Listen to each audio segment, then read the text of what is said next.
So Jamie, tell me a little about the things that you're seeing in the market right now that might be causing some challenges for issuers right now in terms of how they work with investors or just what's going on in the market. Awesome. Thanks, Aubrey.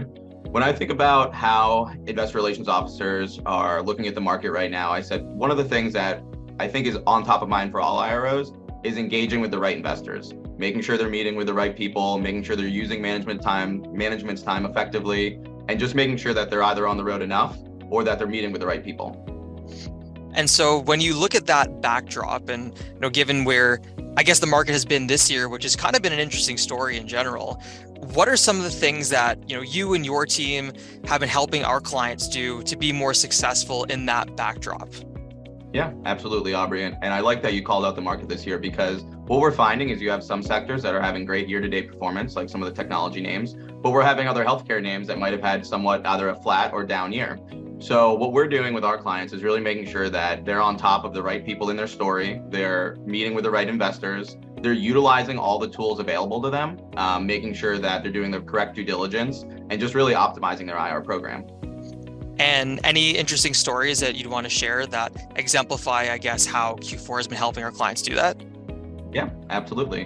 One story that we have recently was a client who was looking for more sell-side coverage.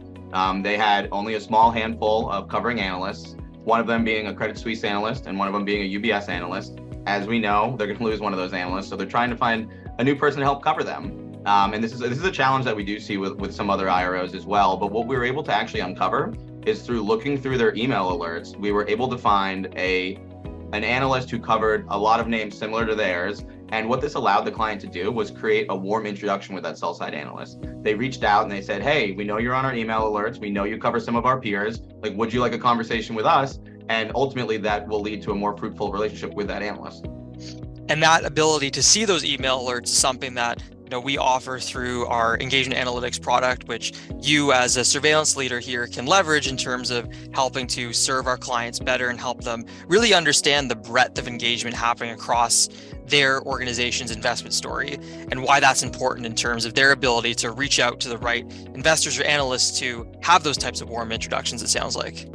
Yeah, absolutely. And just another way that we help some of our clients as well is we'd spoken earlier about some different market dynamics. If you have a stock that's really depressed this year, you really got to be on the lookout for activist investors. They're coming around and they can be nightmares for IROs. One of the ways we were able to help one of our clients with that was we were actually looking at their specific web analytics tied to their board of directors page. And we found a massive activist looking at this one specific board of director, and to be able to give that intel back to the IRO of, hey, we want to make sure that we're on top of this. We want to make sure that you're prepared. We want to make sure that you look at, all your different proxy voting history and that you're prepared for this board member coming up was really helpful.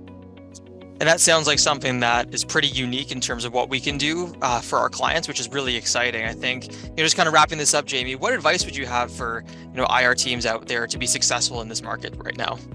Yeah, well, I would say there's two things. One, you got to be able to synthesize all the data around you in the capital markets. Everybody wants to throw different types of metrics at you. There's a lot of information. You need to be able to synthesize it, what's best for you. And then two, make sure you're working really hard to cultivate those strong relationships with the investment community.